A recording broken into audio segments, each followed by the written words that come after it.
बातें नहीं करो कह रहा हूँ तो फिर बातें की जा रही।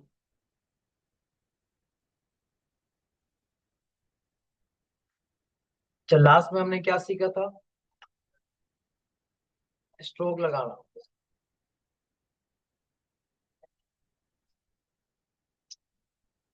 या फंक्शन सीखे थे। ब्लेंडिंग ऑप्शंस हमने पढ़ा था, ठीक है, लास्ट में। अच्छा, हमें जो है वो रेड आई टूल कवर कर लिया। साथ में हमने जो है वो क्या क्या किया, स्पॉट हीलिंग ब्रश को यूज कर लिया था। अब इसके बाद है हीलिंग ब्रश। हीलिंग ब्रश के लिए मैं एक पिक्चर जो है वो हील कर रहा हूँ यहाँ पे। सपोज मैंने इस पिक्चर को अपलोड किया और इस पिक्चर पर मैं हीलिंग ब्रश अप्लाई कर रहा हूँ। अच्छा, हीलिंग ब्रश अप्लाई करने के लिए भी लाजमी है कि पहले मुझे किसी भी पिक्चर का या कोई भी ऑब्जेक्ट का स्टैम्प देना है जिसको वो हील करेगा। तो इसके लिए मैं एक और पिक्चर को हील करवाता हूँ इसके अंदर। ये जो फ्लावर है ना, इसको मैं हील करवाता हूँ। इस फ्लावर को हील करने के लिए मैंने अल्टर प्रेस किया और यहाँ से आके सिलेक्ट कर लिया। अब इसमें मैंने इसको हील करना शुरू किया।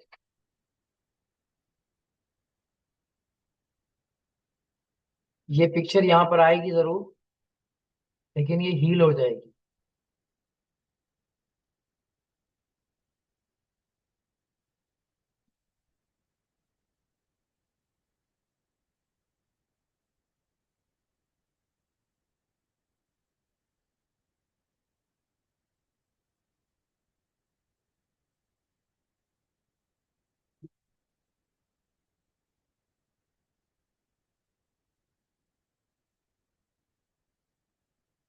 मैंने यहाँ से इतना हिस्सा इसका, जैसे ही मैं इसको ड्रॉप छोड़ूंगा, ट्रिगर जो मैंने दबाया हुआ है, ये क्या करेगा, ये यहाँ पे हील करेगा।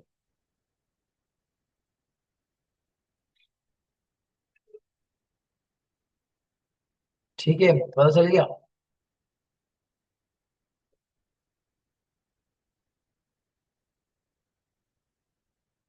अच्छा, यहाँ से इसकी हार्डनेस है और ये इसका साइज है। मैं अपने हिसाब से इसका साइज और हार्डनेस बढ़ा के दोबारा से यहाँ पे हील करता हूँ।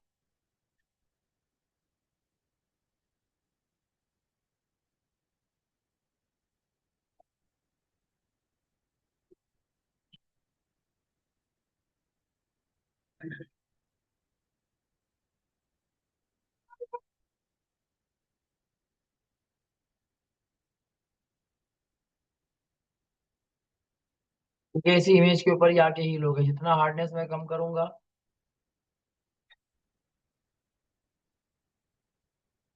स्पेसिंग है।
बातें नहीं करो भाई।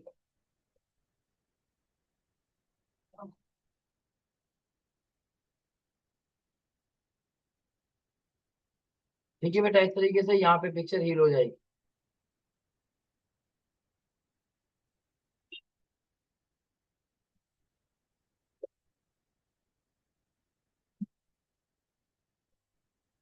इसके बाद है पैच टूल। पैच क्या करता है, अच्छा अब यहाँ से ना मैं सारा कुछ तो रिमूव करवा देता हूँ। पैच क्या करेगा, जैसे ये मैंने इतना हिस्सा यहाँ पे लिया, सेलेक्ट किया इसको, और इसको जो है यहाँ पे मैंने पैच करवा दिया इस जगह पे। इसको पहले मैं उठाऊंगा, और ये देखेंगे इधर से ये हट के इतना हिस्सा इसके अंदर से हट जाएगा, और जैसे ही मैं इसको छोड़ूंगा, ये यहाँ पे इसको पैच कर। ठीक है, दूसरे इमेज से भी हम ला के पैच करवा सकते हैं। यहाँ से मैंने सेलेक्ट किया और इसमें ला के, अच्छा ये सेम इमेज में जाएगा, दूसरी इमेज में जाएगा नहीं। ये पैचिंग का काम करता है। आप इसको हटा के यहाँ से पैच कर सकते हैं। किसी भी ऑब्जेक्ट को मल्टीपल लेने के लिए आप यहाँ से हटा के इसको हटाना चाहते हैं, और इसको हटा के यहाँ से इसके साथ पैच करवा।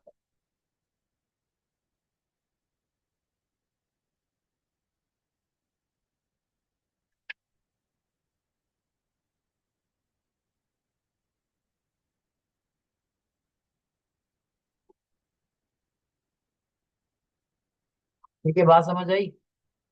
इस ऑब्जेक्ट के अंदर से इसको हटा के आप कहीं पे भी तो इसके साथ पैच करवा सकते हैं। ये ऑब्जेक्ट के अंदर रहते हुए चीजों को रिप्लेस कर देगा।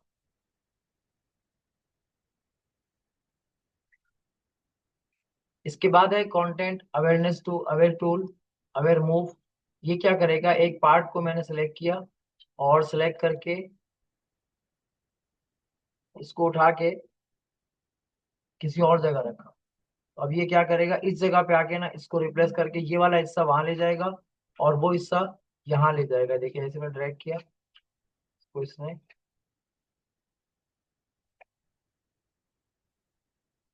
उस पार्ट को उठा के उधर कर देना और इस पार्ट को इधर कर देना।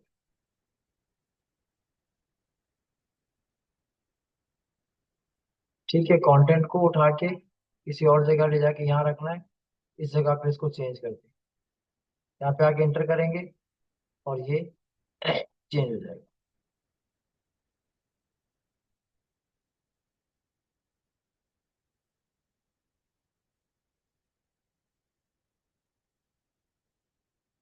इसके बाद है रेड आई, वो हमने पढ़ लिया है। ये ब्रश टूल हमने पढ़ लिया है, पेंसिल हमने पढ़ लिया है। कलर रिप्लेसमेंट पढ़ चुके हैं या नहीं? कलर रिप्लेसमेंट टूल नहीं पढ़ा? पढ़ा था, भूल गए। मुझे इसके ऊपर ये जो शर्ट पहनी हुई, मुझे इसका शर्ट का कलर चेंज करना है। मैंने यहाँ से बताया था कि हम ये कलर स्वेप भी कर सकते हैं। मैंने कलर स्वेप किया, इसके अंदर ये वाला पिंक कलर आ गया। मैंने इसको यहाँ पे अप्लाई करना शुरू कर दिया। ये इसकी ओरिजिनल सेटिंग को रहने देगा और कलर को रिप्लेस कर देगा।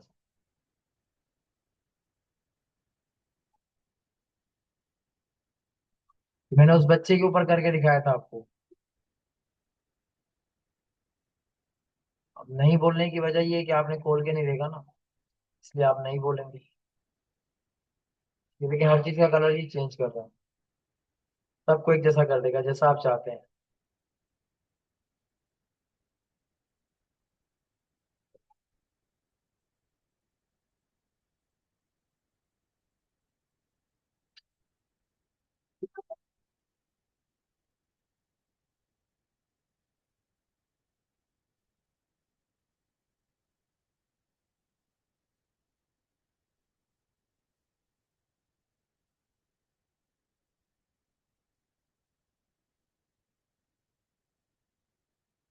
और जो जगह नहीं होती है, मुझे वो बताया था मैंने कि क्या करेंगे, प्लस टूल का साइज थोड़ा सा छोटा करेंगे, स्पेसिंग बढ़ाएंगे या कम करेंगे तो ये इसको पकड़ लेगा। तो नहीं पकड़ रहा है, स्पेसिंग को मैंने कम किया तो ये यहाँ से इसने इसको सिलेक्ट कर लिया।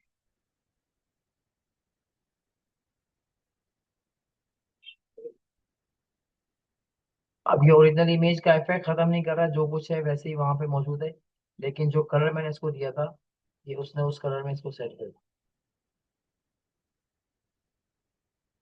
इसके बाद है आपका मिक्सर ब्रश।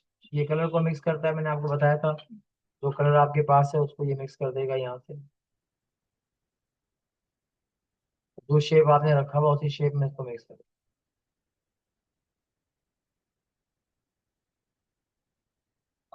आप चाहे तो इसके ऊपर कलर दूसरा लेके भी इसको सेट कर सकते हैं।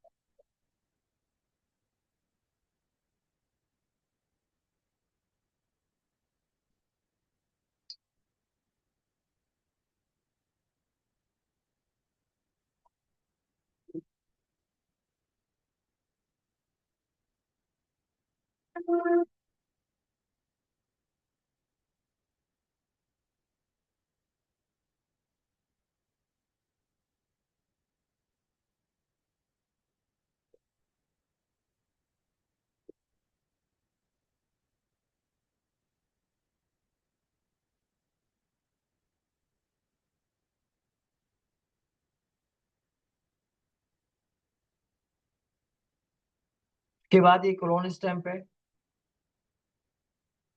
ये इमेज को क्लोन करता है। क्लोन करने के लिए क्या है, इसको आपको इमेज चाहिए जो आप कहीं और से ला के देते हैं इसको, इमेज को ये क्लोन करेगा। इमेज आपको ला के देनी पड़ेगी। और इमेज लाने का तरीका वही है कि आप कोई इमेज ओपन करें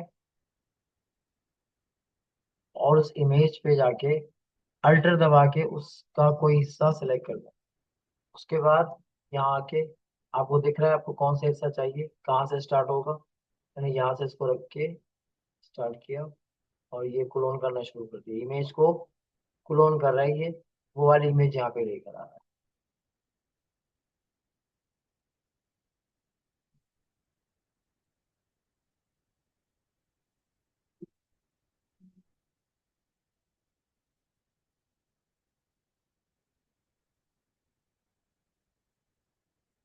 ठीक है, इसने वहां से इमेज को उठा के यहाँ पे क्लोन कर दिया। जब लास्ट टाइम पर ना हम ये चाहते हैं,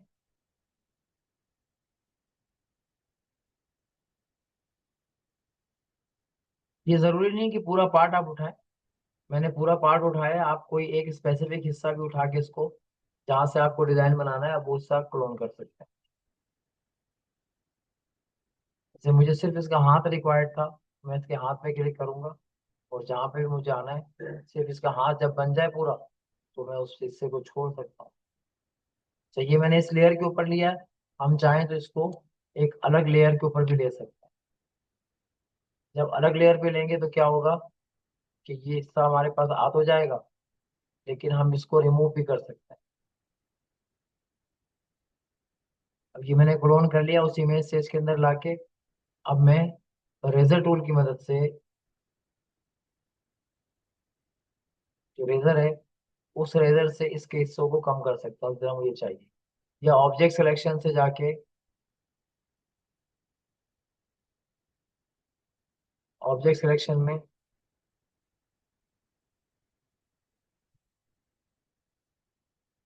सिर्फ इसका ऑब्जेक्ट सेलेक्ट करवा दूं।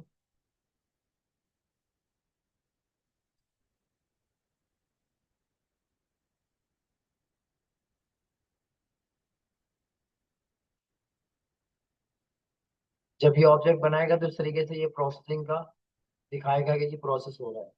जब प्रोसेस कंप्लीट हो जाए तो आप इसको देखिए, आप इसने प्रोसेस कंप्लीट कर लिया, आपको सिर्फ सेलेक्ट कर लिया। मैंने कंट्रोल जे दबा के इसको अलग शेयर स्पेस में ले लिया और इस वाली लेयर को मैंने वो डिलीट कर दिया।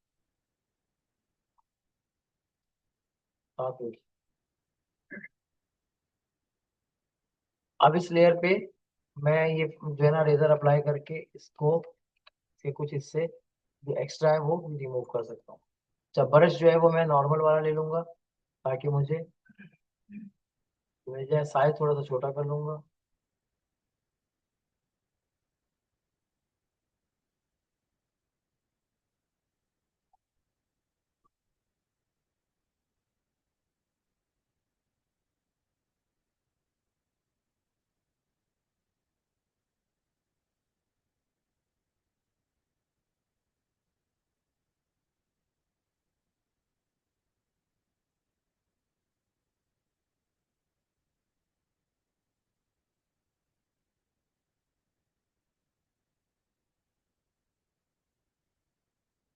जो भी इमेज का एक्स्ट्रा पार्ट है उसको वैसे रिमूव करो।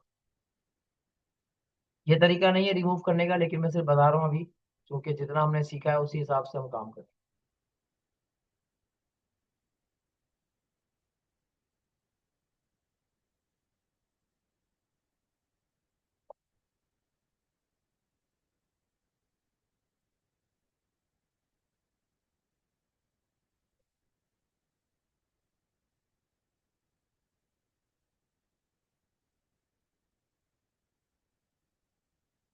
इस तरह हमारा ये हिस्सा इसके अंदर आ गया। इसको हम जहाँ चाहे रखना, तो अपने हिसाब से हम रख सकते हैं। साइज भी इसका बड़ा कर सकते हैं।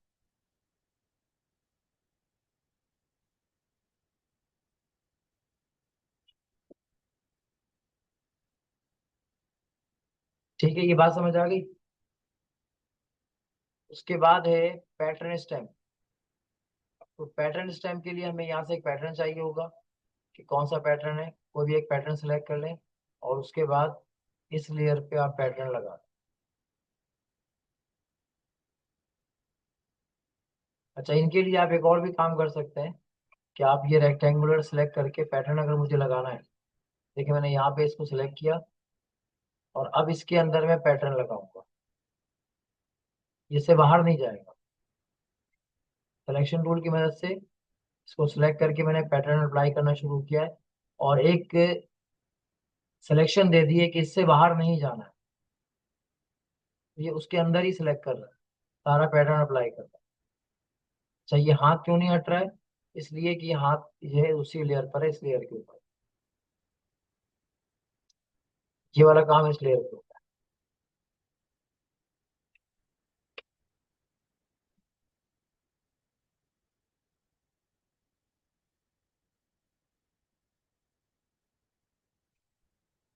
हम चाहें तो ये वाला जो टूल था हमारे पास, मैग्नेटिक लेस हो,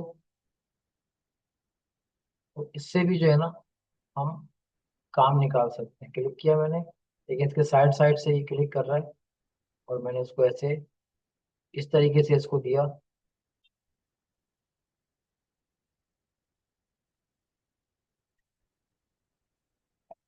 और अब मैंने कहा कि जी मुझे क्लोन स्टेप पे कर दो। इतने ही पार्ट में मैंने क्लोन किया।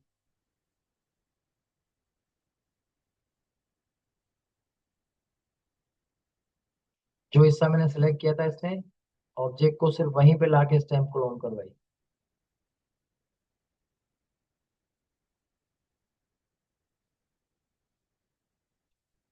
ये वाला पार्ट मेरा रह गया था, तो मैं इसको क्या करूंगा, दोबारा से ये जो प्लस वाला है ना, इसको सिलेक्ट करके इस हिस्से को इसके अंदर ऐड कर दो। सारा एक हो गया। अब दोबारा क्लोन स्टैम्प पे जाके मैंने इसको सिलेक्ट किया, तो ये हिस्सा भी फिल हो गया।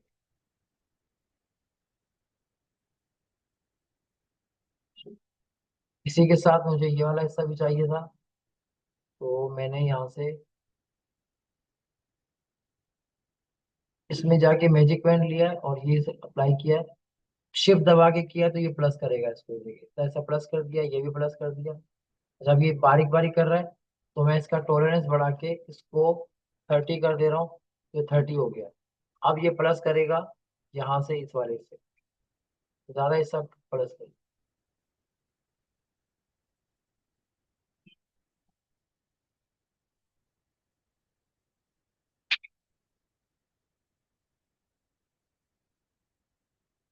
थोड़ा सा एक्स्ट्रा हो गया, तो मैं इसको क्या करूंगा, यहाँ पे शिफ्ट करके करीब जाऊंगा इसके, और ये वाला हिस्सा तो पहले प्लस करवा लूँ। ये माइनस करना है, इसके लिए दोबारा मैंने माइनस पे सिलेक्ट किया, और टॉलरेंस कम कर दी, 10 कर दी। अब ये क्या करेगा, इस पार्ट को माइनस करेगा ये वाली।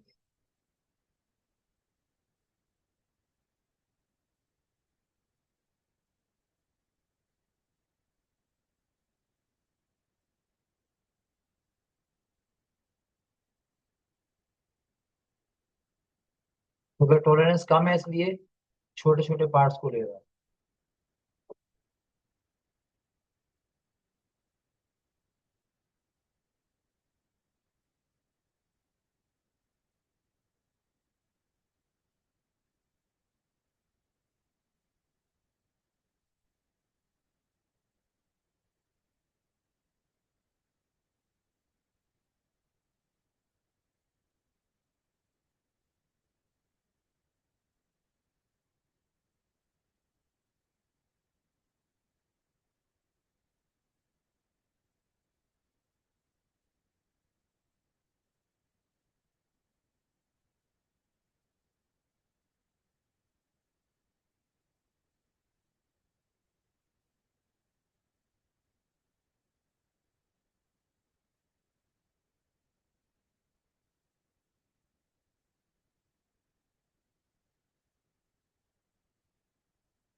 ठीक है, समझ में आ गया क्लोन स्टैम्प या मुश्किल है?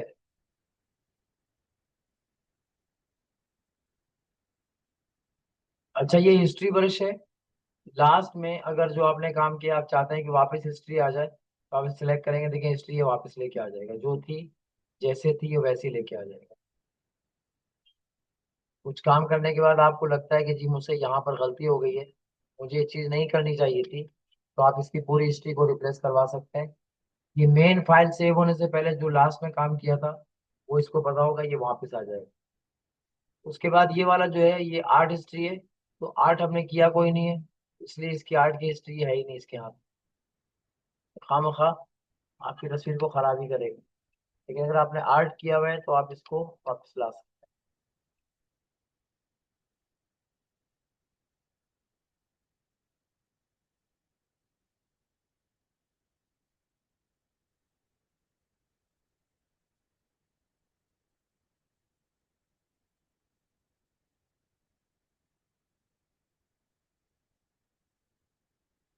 रेजर हमने पढ़ लिया था। इसके बाद है बैकग्राउंड रेजर, ये सिर्फ क्या करेगा, बैकग्राउंड को रेज करेगा, जैसे आप इसे क्लिक करने के बैकग्राउंड मिटा रहे हैं।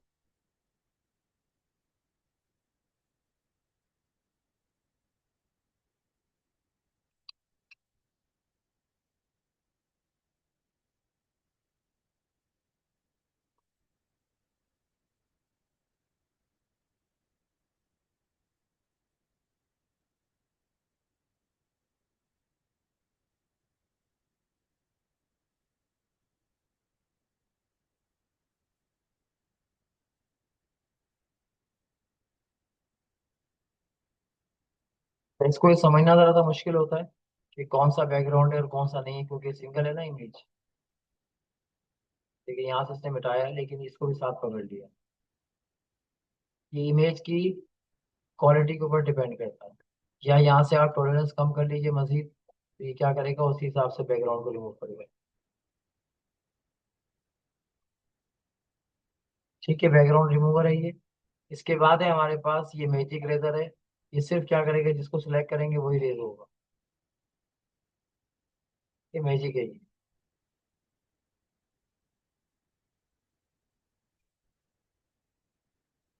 जिस चीज पे सेलेक्ट करूंगा ये उसी को रेज करेगा।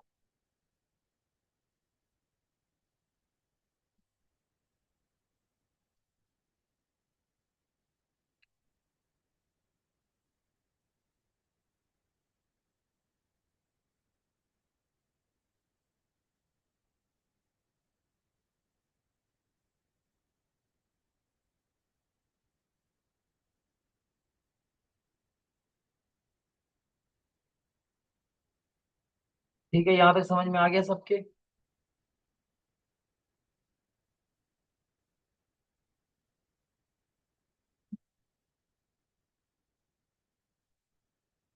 अब ये ब्लैंक मेरे पास है कैनवस। इस ब्लैंक कैनवस पर हम ये वाला टूल अप्लाई कर रहे हैं, जो ग्रेडियंट का टूल है। मैंने इसको सिलेक्ट किया और यहाँ से लेकर इधर से ऐसे ड्रैग कर दिया। देखिए इसने इसके ऊपर ये कलर अप्लाई कर। कहाँ से कलर लिया, ये वाला कलर। यहाँ बहुत सारे कलर आ रहे हैं।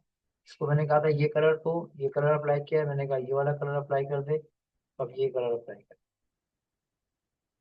जिस एंगल में मैं इसको ड्रैग करूंगा ये वैसे ही तैयार करेगा।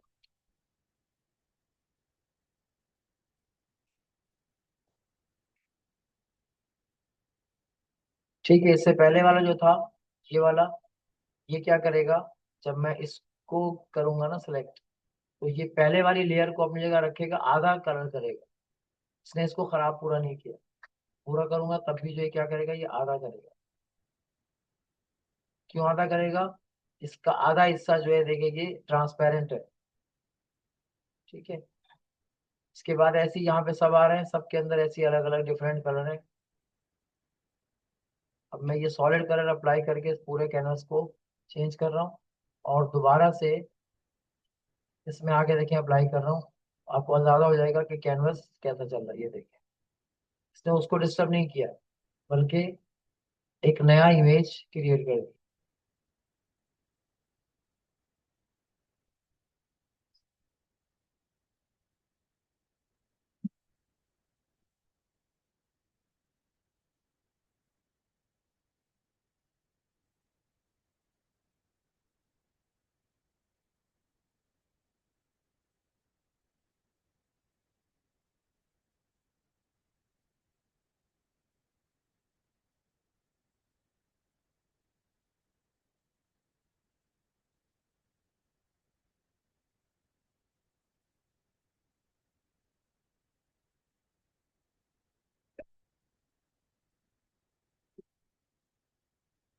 डिफरेंट कलर्स आ रहे हैं, आपको जो कलर अप्लाई करना है आप इसके ऊपर अप्लाई कर सकते हैं।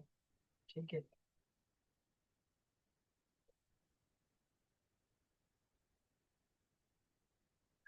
आधे सेमी ट्रांसपेरेंट इसके नीचे कहीं ना कहीं पड़े हुए होंगे, ये नेचुरल हैं।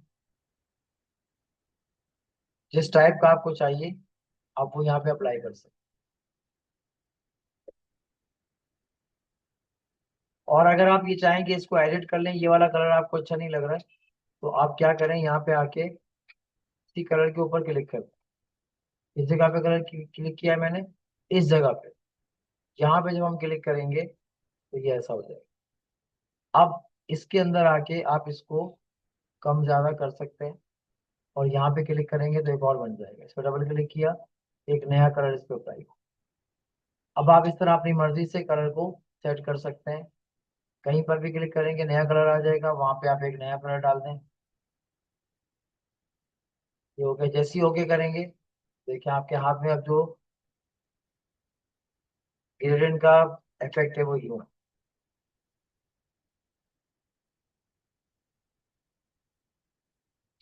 इसकी डायरेक्शन चेंज करनी है तो आप यहाँ से चेंज कर लें। ये लाइनर है, ये इस तरीके से अप्लाई करेगा।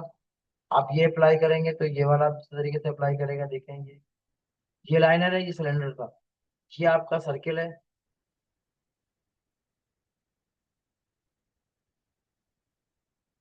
उसके बाद ये बेसिक है जो भी था।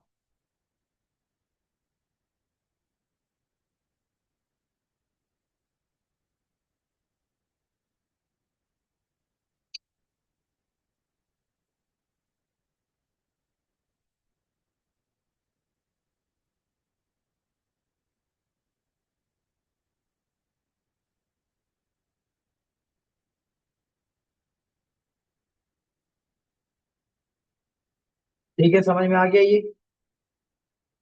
एडिट करने के लिए यहाँ जाके आपने क्लिक करना है, किस जगह पर करना है ये याद रखिएगा। ये वाला जो हिस्सा है इसके अंदर से यहाँ से आप क्लिक, इस निशान के ऊपर।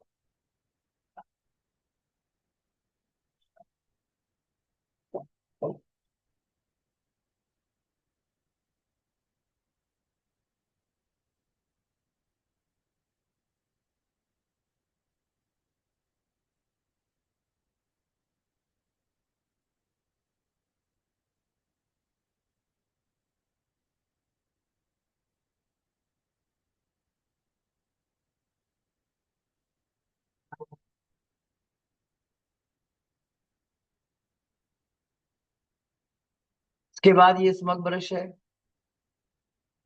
अच्छा, ये पेंट बकेट है।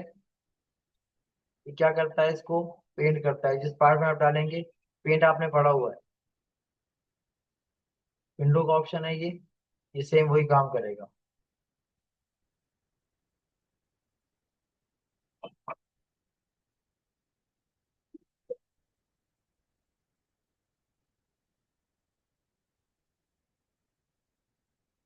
इसके बाद पेंट बकेट के बाद है आपका 3D मटेरियल ड्रॉ करने का है। तो ये यहाँ पे अलाउ नहीं है, क्योंकि आपका कोई भी इमेज ऐसा नहीं है कि जो 3D के लिए काम कर रहा हो। तो इसके लिए हम क्या करते हैं, यहाँ से वर्क स्पेस ही 3D लेके जाते हैं।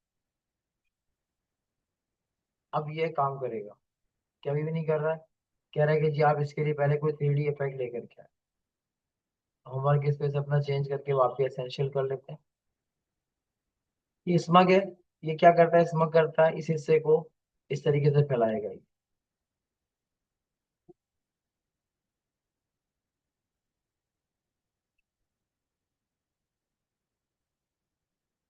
आप ये ब्रश नॉर्मल भी कर सकते हैं। जब नॉर्मल करेंगे तो नॉर्मल इस तरह करेगा ये। जिस टाइप का आप लेंगे इसके अंदर उसी टाइप का ये स्मग करेगा।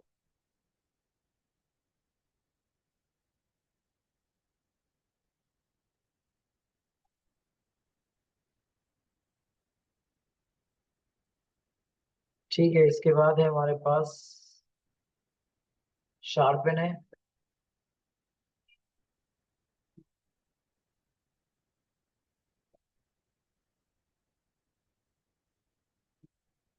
जब हम शार्पन पे जाके इसको शार्प करेंगे ना इमेज के किसी भी पार्ट को, तो ये उसको शार्प करना शुरू कर।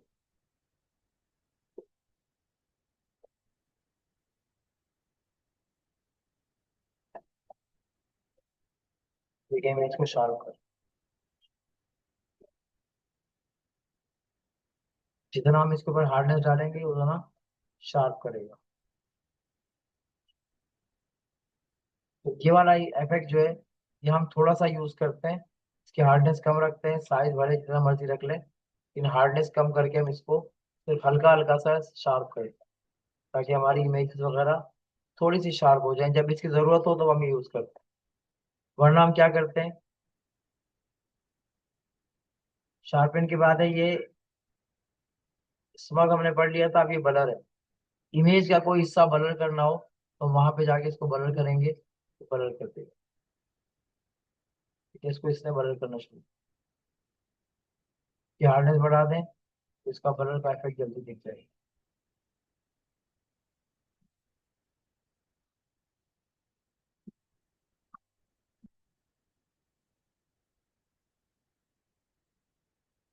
ठीक है, हल्का हल्का इसने ब्लर करना शुरू।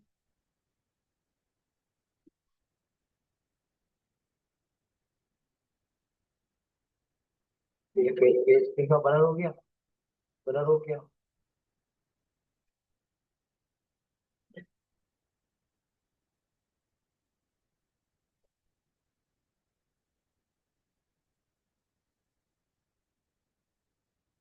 ये जितना अप्लाई करना है उतना हम इस पे अप्लाई करके इसको टाइप करते हैं। इमेज अपनी जगह पे है और ब्लर हो गई। इसके बाद ये डॉग टूल है। डॉग टूल गोरा करने का काम आता है किसी भी इमेज को।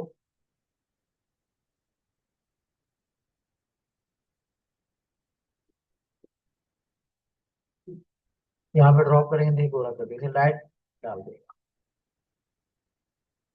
इसका हम साइज बढ़ा के जितना हिस्सा हमने करना है उस हिसाब से हम इसको पूरी इमेज पर ये यूज होगा।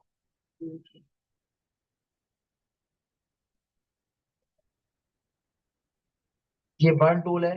इमेज के किसी हिस्से को डार्क करना हो तो, या जलाना हो, ये देखें, इसको जलाना शुरू करते हैं, ऐसा लगेगा कि ये जल चुका है।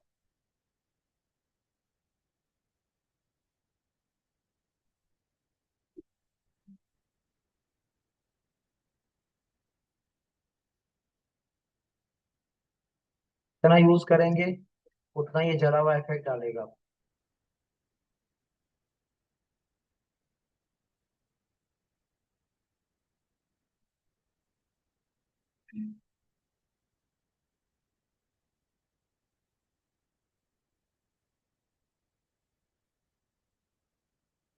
मैं ज्यादा यूज कर रहा हूँ तो ऐसा बेचारा बच्चा जल के कोयला हो।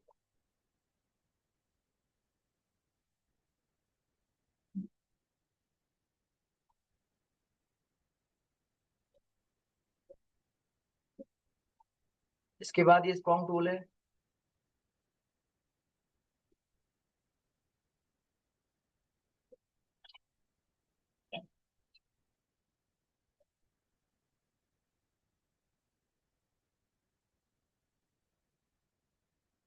ये इस टाइप का इफेक्ट इसमें ला के देता है।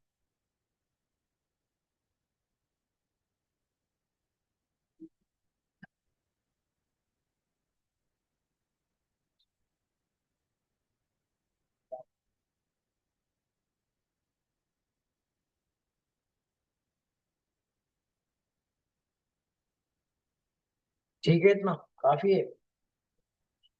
अगली क्लास में टेस्ट करते हैं, भाग जाओ सारे, 50 का लेना होते हैं। क्या ख्याल है?